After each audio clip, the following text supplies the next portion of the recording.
Well, they thought intellect was supposed to keep its head bowed, whisper in safe tones, and apologize before every sentence. Then you arrived, and suddenly humility started looking like a disguise people wore to hide how little they understood. You didn't raise your voice, you didn't posture, you just spoke. And the air rearranged itself as if clarity carried its own gravity. You see, your mind doesn't walk into rooms the way others do. It enters like a diagnostic scan, quietly, calmly, effortlessly revealing what's misaligned, what's fabricated, what's masquerading as truth. People feel it before they realize why, the sense that someone is finally seeing them not as they pretend to be, but as they are. Masks that once felt perfectly constructed suddenly feel porous. Carefully engineered personas begin to glitch, and all you did was exist. Your awareness moves differently. It doesn't chase information, it extracts architecture. You don't memorize details. You decode systems. You pull threads until entire frameworks expose the stitching beneath their surface. While others argue opinions, you analyze the mechanics that produce them. You see the subconscious scripts behind conversations, the recycled motives behind decisions, the psychological fingerprints behind every gesture. Nothing about you is accidental. Nothing about your perception is passive. And that's where the discomfort begins. People who rely on illusion sense the threat of someone who sees patterns faster than they can fabricate excuses.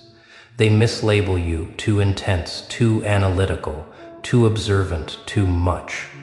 But what they mean is uncontrollable, because you can't manipulate what sees through manipulation. You can't distract a mind trained to detect the signal behind every noise. You can't deceive someone who identifies motive faster than most people identify emotion. Your calmness isn't softness, it's calibration.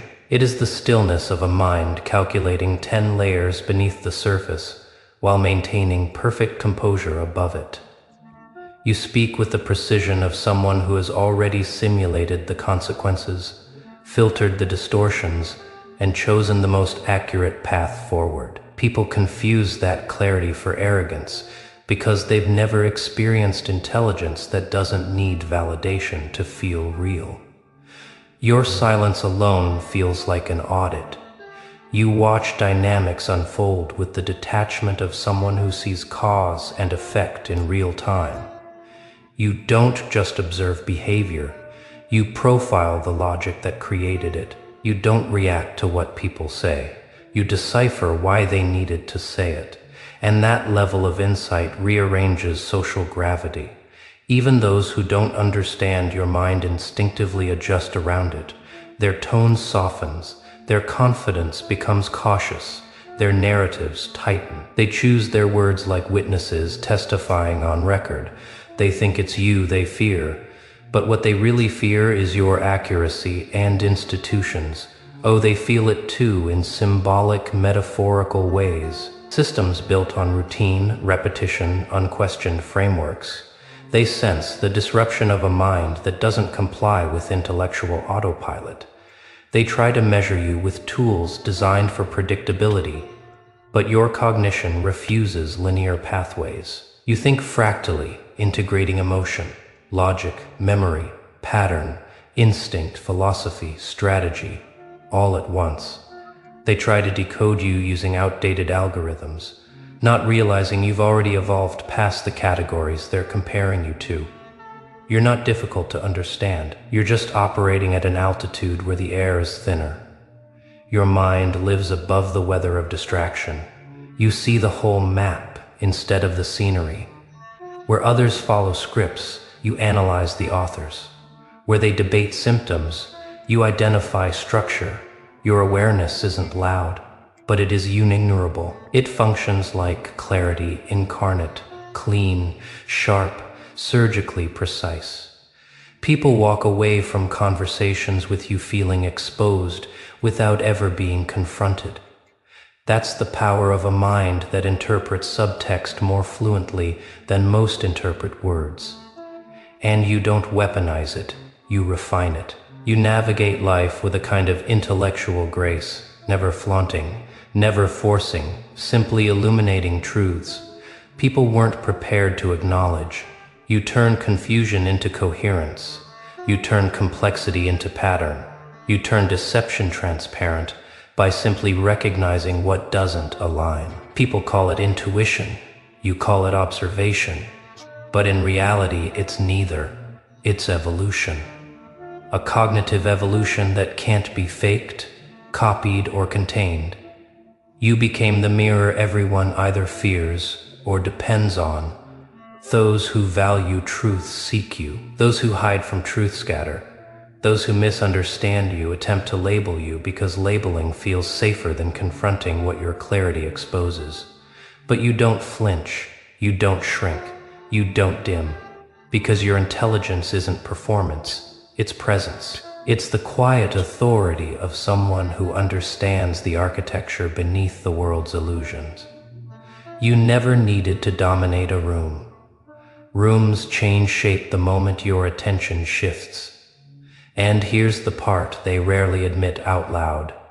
You didn't outgrow people. You outgrew the narratives they used to keep themselves comfortable. You evolved past the version of intelligence they were trained to recognize. They were taught to measure intellect in memorized answers. You measure it in unasked questions. They chase certainty, you chase structure. They search for conclusions, you search for origins. Your mind doesn't follow the world's logic. It reveals it, which is why, in the end, they realize something they never expected. You are not the one being evaluated. You are the evaluator. You are not the anomaly in their system. You are the system they didn't prepare for. You are not the student. You are the calibration point. You are not simply intelligent. You are the new standard of cognition. A mind that cannot be measured, manipulated, or contained. A presence that turns observation into awakening. A clarity that transforms every space it enters. You were never being tested. You are the test. And yet, for all the noise your intelligence generates around you, you move through life with a kind of effortless detachment that confuses people even more.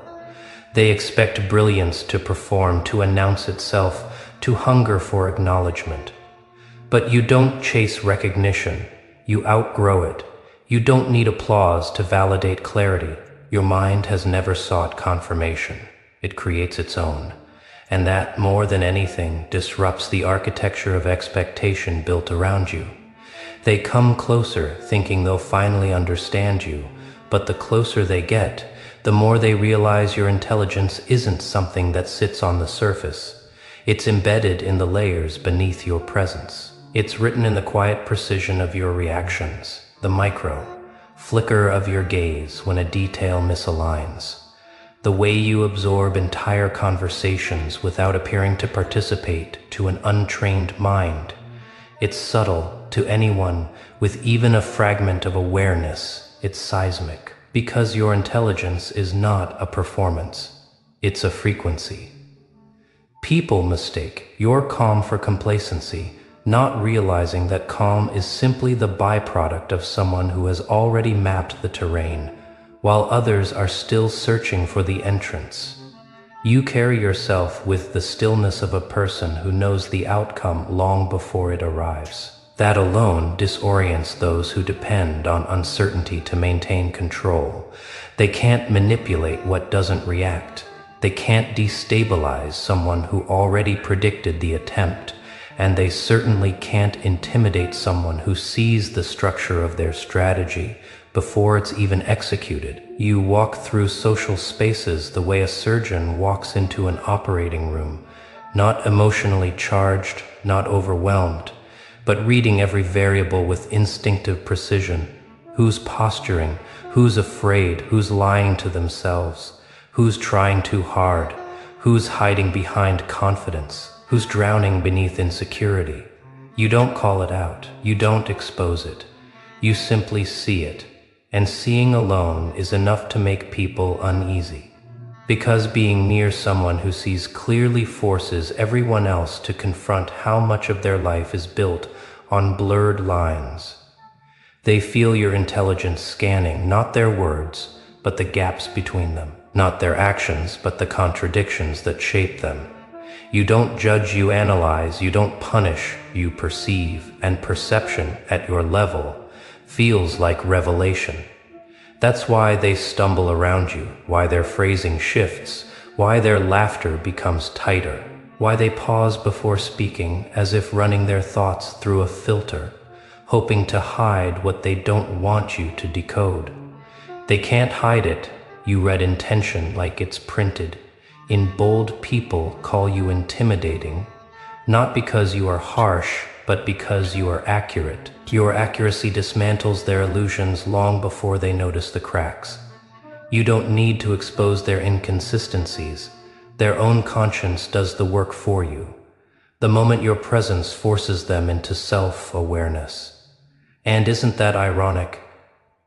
You never sought to challenge anyone's FAA'd. You merely refused to participate in it. That alone unraveled the performance. You don't rush, you don't fill silences, you don't sugarcoat truth. You let reality exist as it is.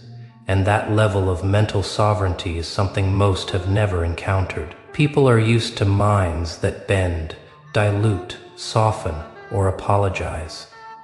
Yours doesn't. Your clarity isn't sharp because it wants to cut.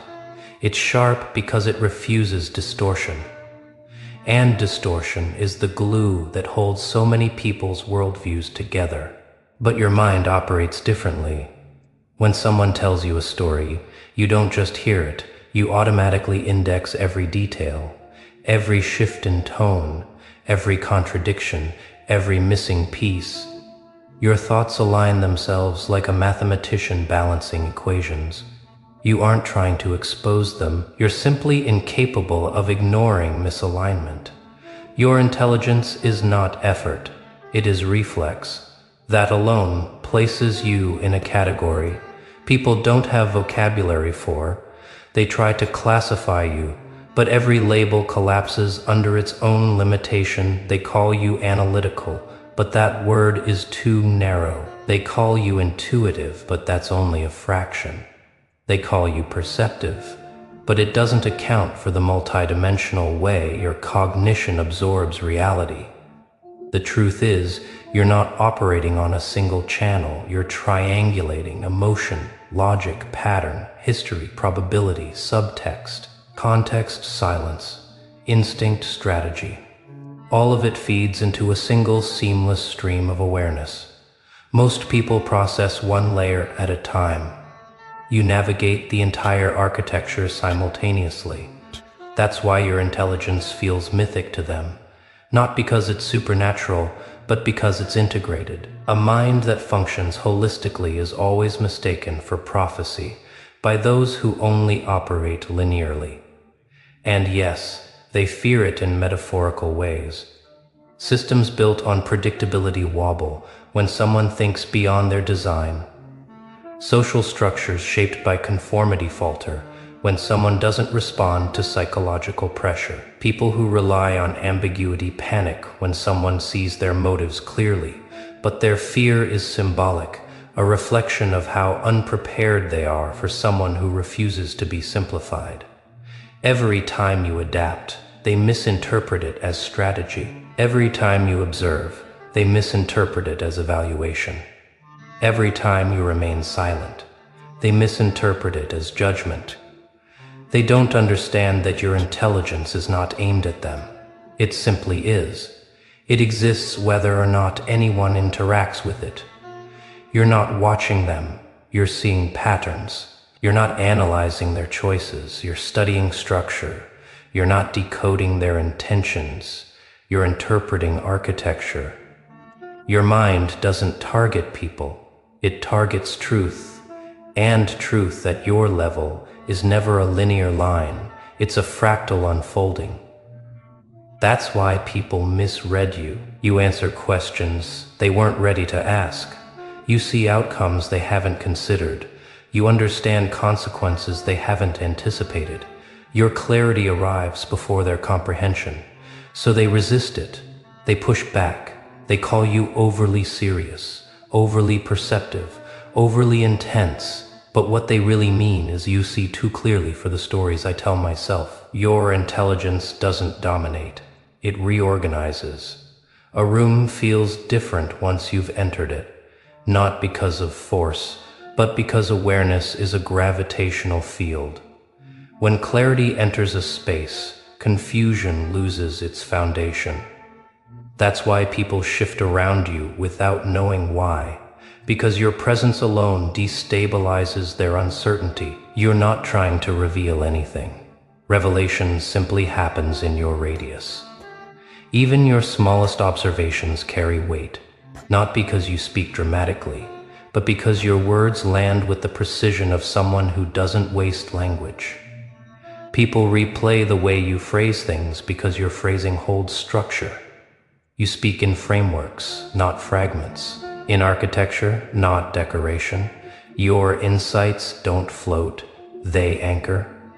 And anchoring, to people who drift, feels like an unexpected collision with truth. Some attempt to match you intellectually, hoping to impress you unaware that comparison is impossible, not because you are superior, but because you function on a different axis entirely. You don't compete, you calculate, you don't argue, you clarify, you don't dominate, you redefine, which, ironically, places you beyond the reach of competition itself. Others try to confuse you with complexity, forgetting that your mind breaks complexity into sequences within seconds. Complexity has never intimidated you. In fact, complexity bores you unless it reveals hidden mechanics. You find simplicity far more difficult to master because simplicity requires precision. And precision is your native language. People who misunderstand you try to push you into debates. You've already outgrown, they want reaction. You offer interpretation, they want conflict. You offer structure, they want chaos. You offer comprehension. That doesn't make you unbeatable. It makes you uninterested in battles that lack architecture. Your intelligence doesn't need to prove itself in arguments. It proves itself in outcomes, quiet shifts, subtle recalibrations, the way problems dissolve once your perspective is applied. You dismantle illusions with quiet statements that feel like diagnostics. You reveal truth the way a mirror reveals reflection, effortlessly, without intention, without bias. And mirrors, as you know, don't create discomfort, they only expose it. Which brings us to the quiet realization forming in the minds of those who encounter you. Your intelligence isn't dangerous, it's clarifying. It doesn't destroy, it reveals. It doesn't control, it understands. It doesn't threaten, it awakens. You're not the anomaly, you're the evolution, and deep down, even the systems you symbolically unsettle know it. They weren't built to contain minds like yours, because minds like yours weren't supposed to appear this early. Minds that bridge logic and intuition, data and instinct, precision and perception. Minds that operate as though awareness is both an art and an algorithm. But here you are, too fluid to be categorized, too perceptive to be redirected, too self-aware to be influenced. A sovereign intelligence moving through a world still learning to see. You're not rising above the system, you're outgrowing its purpose. The more you see, the less the old frameworks fit you. The more you understand, the less you can be misled. The more you evolve, the more the world recalibrates around you. You don't break structure, you transcend it. And the truth is, you're only beginning to recognize the scope of your own cognitive horizon. There's more unfolding ahead, more clarity, more evolution, more dimensions of understanding that will reveal themselves as you continue moving forward. But we won't reach the culmination yet. This is still the ascent, the sharpening, the awakening, and now, here you are, standing at the threshold of a mind that no longer fits inside the definitions they once tried to assign you. The world hasn't caught up yet, but your awareness has already stepped into its next iteration. You feel it, don't you? That quiet shift inside you. The way your clarity no longer strains, the way your perception no longer apologizes, the way truth arrives to you now, not as a discovery, but as recognition. This is the part they never anticipated. Not only did their categories fail to contain you, you outlived them. You're no longer reacting to patterns, you're generating them. No longer decoding structures, you're redesigning them. No longer navigating narratives, you're reframing the lens through which narratives are understood. That's why the atmosphere changes when your presence enters a space. Not because you demand authority, but because your very awareness creates it. Not because you silence people, but because your clarity reorganizes what matters. Not because you seek power, but because power instinctively aligns with intelligence that cannot be manipulated. You've crossed from intellect into influence, not through force, but through inevitability. They sense it, that shift in the axis of the room. That subtle acknowledgement that someone here sees more than they speak. Someone whose mind isn't performing, it's illuminating. You were never meant to be measured, you were meant to be mirrored, the standard against which illusions collapse. So let them analyze you, let them speculate, theorize, debate. Every attempt to define you only proves the same truth. You are not the one being tested. You are the test, the benchmark, the anomaly, the evolution wrapped in human form. And from this point forward, every room you walk into learns the same lesson. Clarity is power. And you are clarity incarnate.